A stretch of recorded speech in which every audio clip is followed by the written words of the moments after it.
In terms of Liz Cheney, he's right. I'm actually going to point out once again how bad Trump has been in comparison to 2016, because the moment that Kamala Harris was like, "Oh, Liz Cheney is my GOAT," he should have been saying this. He should have been like nonstop at every rally.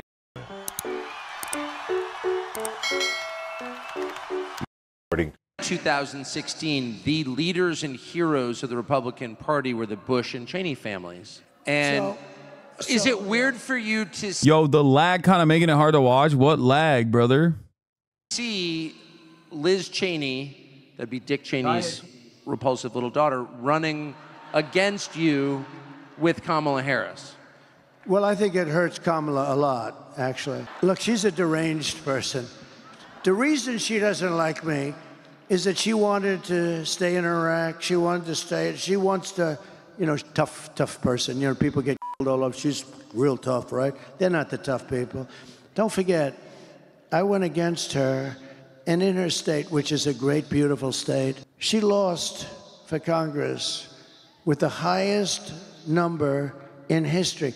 There has never been a congressperson that lost by almost 40 points. And the reason is because if they were ever in that situation, they'd quit. And she lost. She was beaten by a tremendous person, actually, tremendous, that I backed fully. But the reason she couldn't stand me is that she always wanted to go to war with people. I don't want to go to war.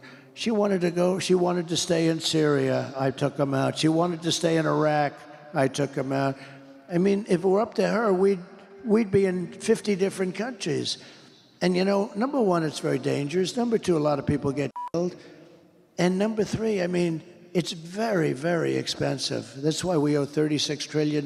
We go, you know, it used to be you go to the victor belong the spoils, right? In other words, if you beat a country, you own that country, you take the oil. We go to war, we bomb the crap out of it, and then we leave. You know, it's almost like, what are we doing? What's going on? We bombed the whole Middle East, and then we left. What did we get? We got nothing. We destroyed. I mean, we bombed the hell out of everything. You know, when they took out Iraq for 1,000 years with different names, you had Iran and Iraq, similar powers. They were the two big ones. And for 1,000 years, they would fight each other this way, this way, this way, then they'd rest. This way, then they'd rest. I think it's wild that Trump nails the exact like dumb American guy's attitude about being at war, by the way, because he's like, you know, if you're going to go to war, you might as well steal all the resources, which we do, by the way, but Americans don't understand it. And they don't actually see the immediate benefit, the immediate material benefit of it, because like it's either going to the black budgets of the CIA in the terms of like the poppy fields in Afghanistan, or it's going to you know, Western oil oil refiners, like the oil giants in the West, and that's not directly going into like American coffers, right? So yeah, we do extract the loot. It's just like privatized. But that perfect way to claim anti-war, or just in the Middle East and not even taking the loot. In terms of Liz Cheney, he's right. I'm actually going to point out once again how bad Trump has been in comparison to 2016, because the moment that Kamala Harris was like, "Oh, Liz Cheney is my GOAT," he should have been saying this. He should have been like nonstop at every rally, be like, "Liz Cheney sucks. She wants to do endless war. I'm the peaceful candidate." I said it. I said it back then. I was like, this gives an incredible opening to the Republicans to present themselves once again as the anti-war candidates, even though, you know, it's a lie. A friend brought this up to me, and I've never thought about it because I haven't seen any unclassified evidence for it. But do you think the part of the reason why we invaded Afghanistan and Iraq were because they're the countries directly the east and west of Iran, and the State Department wanted to invade Iran down the line? I mean, in theory, yes, that is absolutely true. That was the neocon pipe dream, which is like full-scale invasion of, but Iraq was oil, for the record. It was far before anything else. Like Dick Cheney wanted to invade Iraq and take the sweet, juicy oil. But as far as like Iran, yes, destabilizing.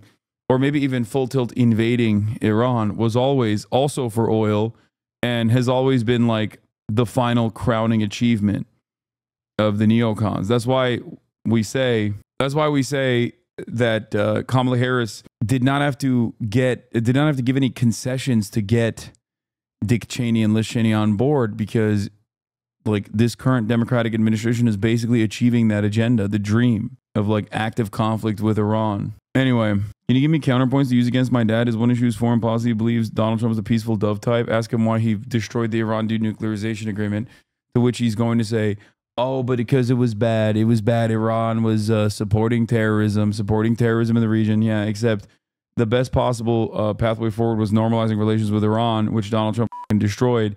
It wasn't even a deal that America had put together by themselves, by the way. It was like multiple countries were involved in this deal. It took years and years to get to this point. It was probably the signature achievement towards having like better relations with Iran in general in the region. And Donald Trump cast it aside, either the Abraham Accords, which again sidestepped the Palestinians and made them realize understandably that they were not a part of this process whatsoever. So as the Israeli occupation continued and greatly accelerated under the Trump administration, October 7 became an inevitability. Donald Trump has played a massive role in October 7. Joe Biden has played a big role in October 7 as well. In the buildup to October 7, he could have changed American foreign policy trajectory, but he did not. They were a self-check. Then one day we go in and bomb the hell out of one, we destroy one, and then all of a sudden Iran has the whole Middle East to itself. And by the way, right now Iran has Iraq. Iraq is like a subsidiary of Iran, all right? We did so many bad moves, and her father was it. You know, her father was, I was very critical of her father for years. I'd never met him, but I'd say anybody that went into the Middle East I thought was stupid. And they say convinced Bush, oh, he was another beauty. But he supposedly convinced Bush to go in, him, Bolton, and some other lightweights, convinced them to go in. Let's go into the Middle East and destroy the whole place and kill millions of people. So they went in. But I was never a fan of Cheney. I was always very critical. And when I announced that, I was very critical, actually, not personally, but I said, he made a horrible mistake. What are these people doing? They're spending, we spent. Despite the fact that war and Cheneys are evil, does Trump making the argument that Liz Cheney should be shot by a firing squad give you the slightest pause? No, I think the Trump statements about the enemy from within and how he's going to stick the military on them is significantly worse. Like, I think the argument that he was presenting about Liz Cheney here is a classic 2016 era Trump, where there's like a level of plausible deniability where he's like invoking a firing squad when he's describing something else. He's saying that like Liz Cheney and those others aren't brave. Our soldiers, our military members are actually brave. Liz Cheney would be, Liz Cheney doesn't know what it's like to be in the crosshairs. Like she doesn't know what it's like to be deployed, which Trump doesn't either, by the way. He's a fucking draft dodger. But like, the argument there is not about like, putting Liz Cheney in front of a firing squad and killing her. What he's obviously contextually trying to say is that like Liz Cheney would be singing a different tune if she actually was personally involved, as in if she actually was forced to, serve in the military. Yeah. He was trying to say politicians should serve in the front lines. Exactly. And he phrased it in a weird way. And I think the deliberate way he phrased it, he weirdly phrased it on purpose so that he could have like discourse run amok about how you say draft dodger, like that's not base. No, it is. It's the best thing he's ever done.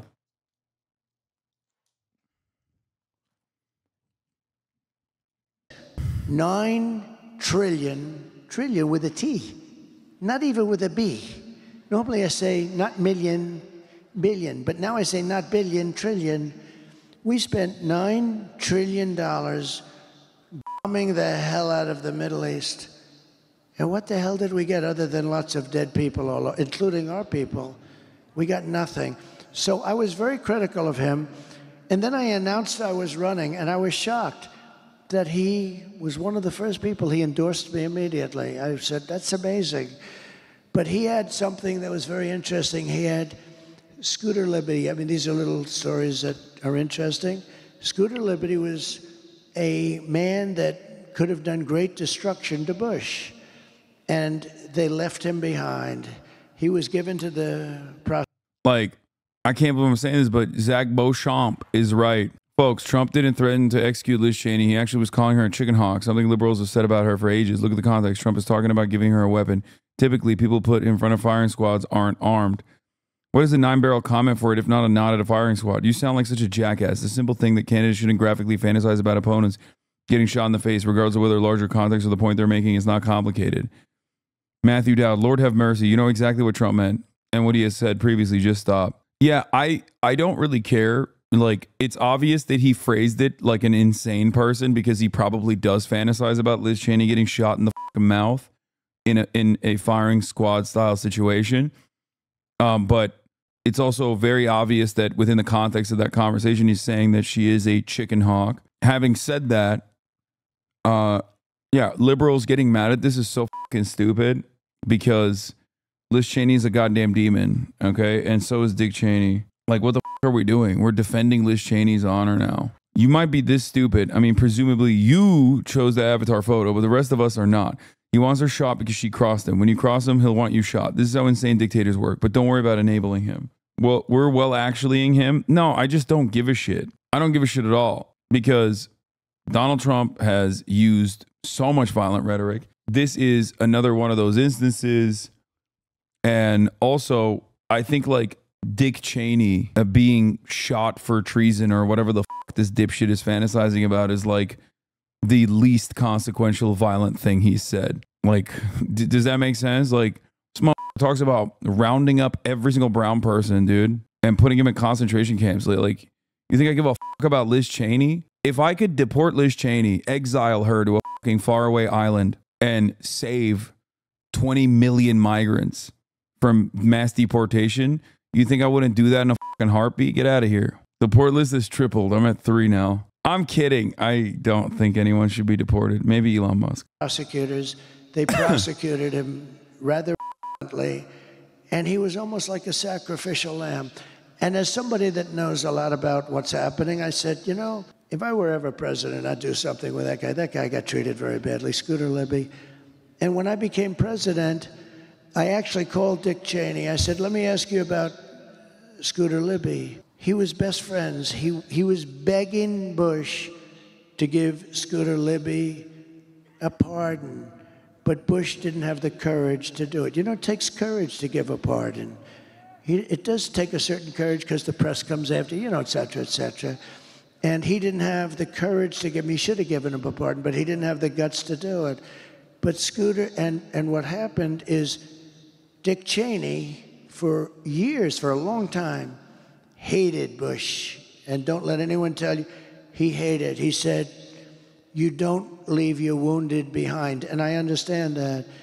And Scooter Libby really saved Bush because he could have said things that would have been very dangerous for Bush in terms of getting impeached, in terms of going to jail, in terms of bad things happening.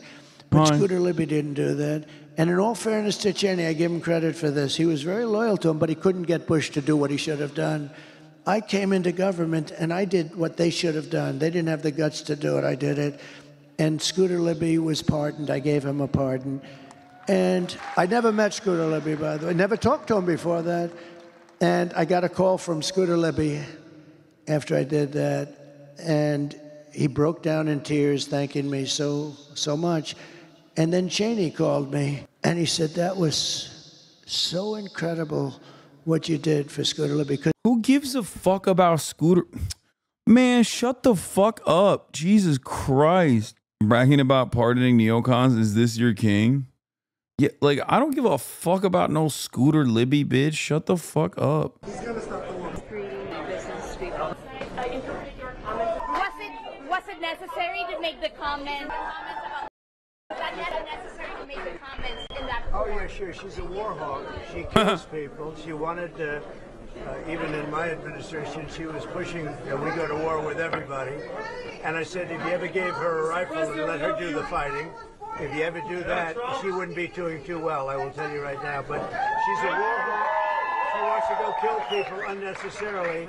And if she had to do it herself and she had to face the consequences of battle, she wouldn't be doing it. So it's easy for her to talk, but she wouldn't be doing it.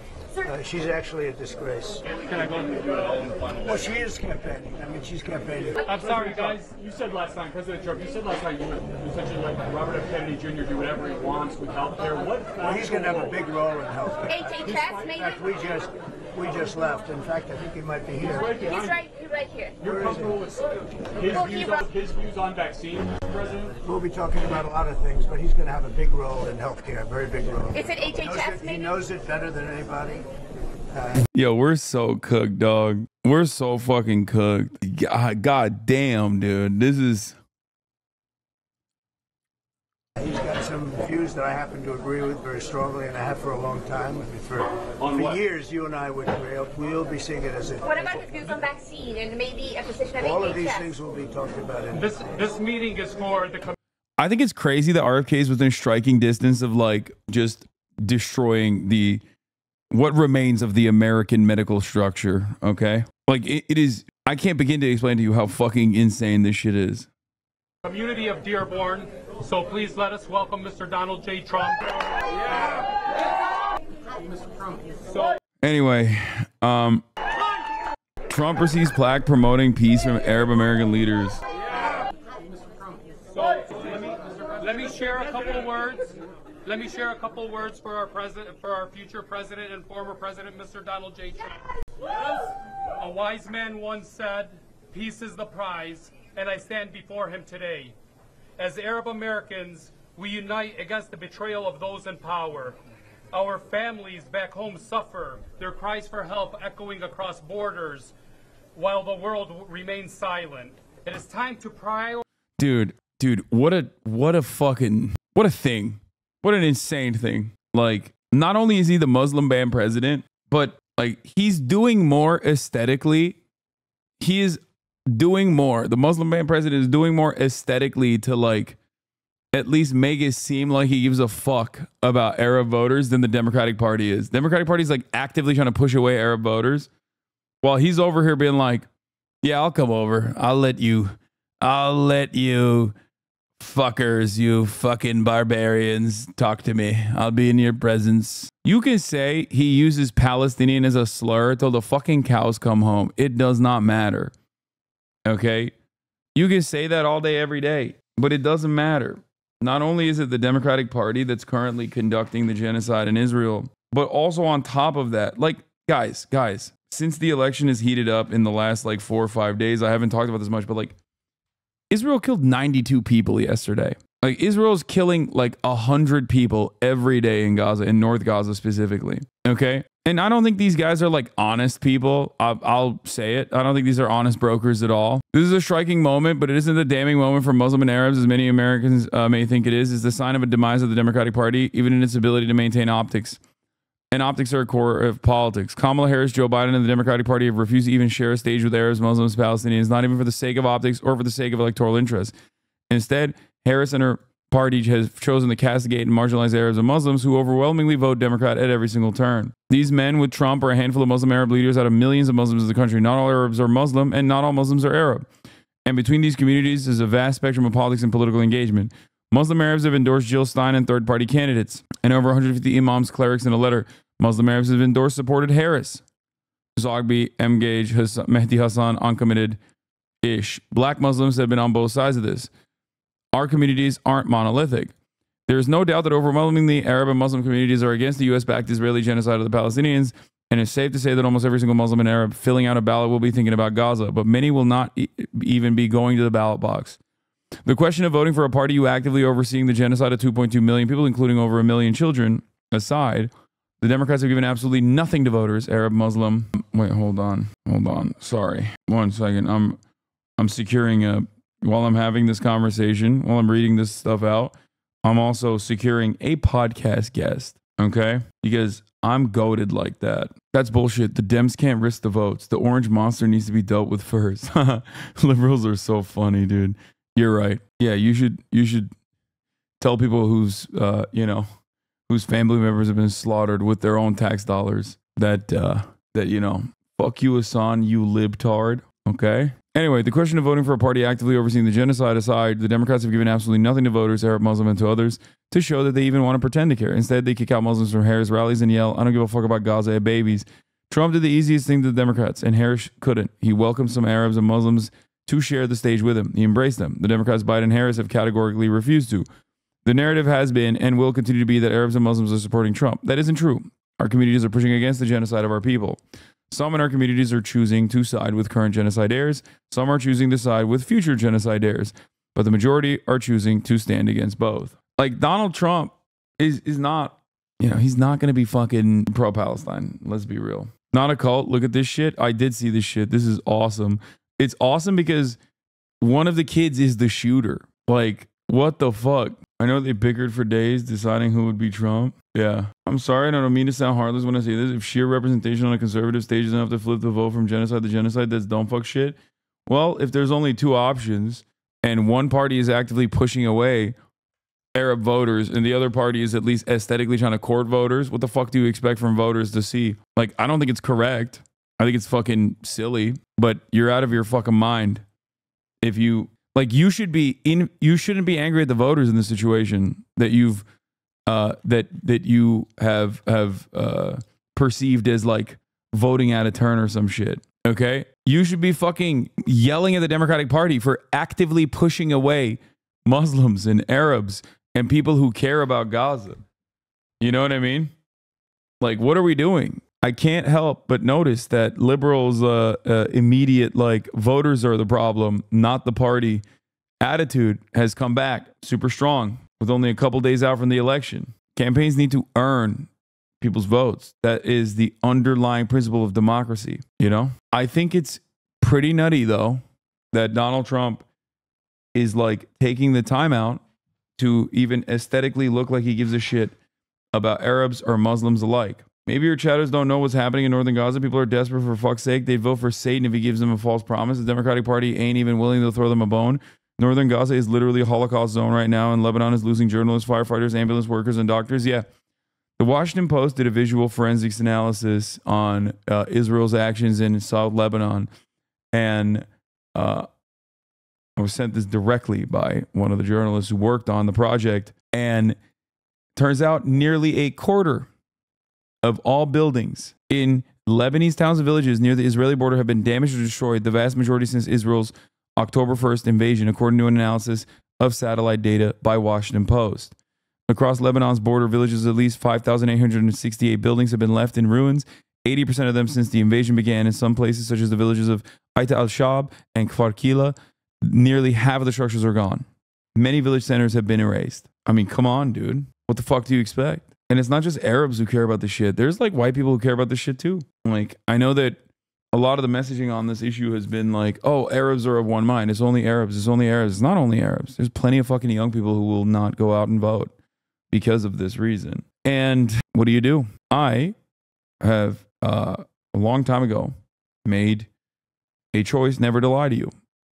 So I can't fucking lie to you and act like the Democratic Party is doing their best. Okay? They're not. They're doing their best to fucking erase Palestinians. You know what I mean? AIPAC's only general election target is an LA progressive. In California's 34th district, anti-war advocate David Kim has come close to unseating Representative Jimmy Gomez twice. Now AIPAC is attacking Kim, and a crypto PAC is joining them. AIPAC and its allied super PAC have spent $100 million this year to install Congress friendly to Israel amidst the brutality in Gaza and Lebanon. This is going to keep going. I don't know what else to say about it. How do you stay optimistic in a time like this? I can't even watch the news for an hour at a time where I feel very depressed. Anne, not bad. And then bir şey yok, iyilik. Palestine is not unique. Genocide is a part of the system. Oh, okay. Never mind. Tell people to get over it, I guess. You know? Okay. She's freaking out. Yeah, Israel has a right to defend itself. Once again, Israeli soldiers from the 202 paratroopers battalion wearing clothes that displace Lebanese women. What is up with this shit? Why did they do this like freakish shit? I don't understand. Like, at no point do they ever like look at themselves and go, hey man, we're doing bad guy stuff. Like, this is bad guy shit. This is like directly us overtaking a civilian area. Like, we have Kaya, place. Enough. Kaya, place. God damn. Calm down. I've been in 4 wars as a soldier. Oh, this guy interviewed me before, remember? As a soldier or a reporter, and I've seen a lot of atrocities and abuses, but dressing up in the clothes of the women and girls you've killed or displaced is sick and twisted practice, wholly unique to murderous perverts of the Israeli army. Oh my God. What the fuck? Dude, bro, this guy is a Rolling Stones writer, dude. What the fuck? Pretty sure American soldiers did this too, by the way. Just saying. Murderous perverts. Seth writes a lot about the mysterious deaths and drug trafficking revolving around military and cops. He's pretty cool. All right, I followed him back. This shit's making it to the history books? Depends. Depends. The reason why I say depends is because, you know, history is written by the victors. Prioritize our nation's best interests and foster lasting peace for all. This current administration has failed miserably in all aspects of humanity. It is imperative that the Republican Party recognizes the contributions of Arab Americans. No longer will we tolerate the narrative of fake news that seeks to demonize our people. Bro, what the fuck? Israeli occupation soldiers have shared a photo of a D9 bulldozer decorated with toys belonging to displaced or killed Palestinian children while they were wreaking havoc in Gaza. This is barbaric. I don't know how else to, like, it's so wild because this is like pure barbarism, right? This is the type of like depravity that defenders of Israel associate with their enemies, okay, with Arabs as a whole. And then they do this kind of stuff. But because of the way we analyze states versus non-state actors, allies versus foreign adversaries, here in the United States of America, this kind of shit doesn't like breach the public consciousness for the most part. Like they don't look at this kind of stuff and go, oh, this is fucking gross. Like, what the fuck? You were a bad guy. You were doing Nazi shit. Like this is exactly the kind of depravity that we heard about with the Nazi regime and the actions of the Nazi regime. You know, like you can call me a terrorist every fucking damn day of the fucking week. Okay. You can call me anti-Semite for calling out these atrocities all day, every day. But you can't change the reality, okay? People that see this stuff are going to be like, this is insane. Taking out a fucking Twitch streamer here and there, or a podcaster, or scaring, like doxing a college student into submission is not going to somehow make you sleep comfortably at night. If these are the kinds of atrocities that you see and you justify, you know, I'd rather, as that chatter is correct, I'd rather be called a fucking terrorist than called complicit in this kind of behavior. Okay? It's disgusting. It's disgusting. It's cynical. It's gross. It's shocking. Anna Burda, her collar is over here if you want to put it on. Hold on.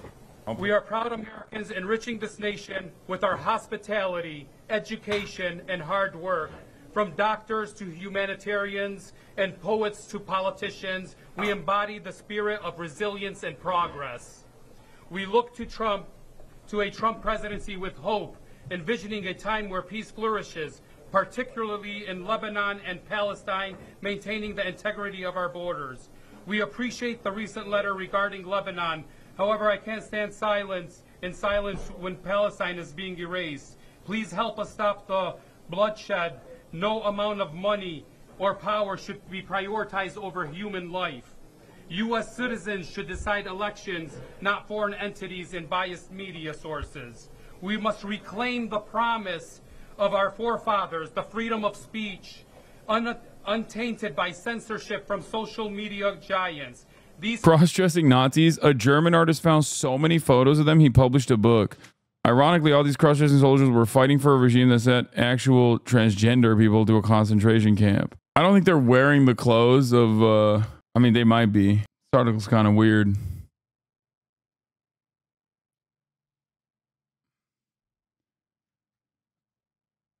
Cross-dressing is a little different than like wearing the clothes of the civilian population that you're killing. Platforms should serve as the public spaces, allowing us to reveal the truths and shine the lights of the injustices around the world.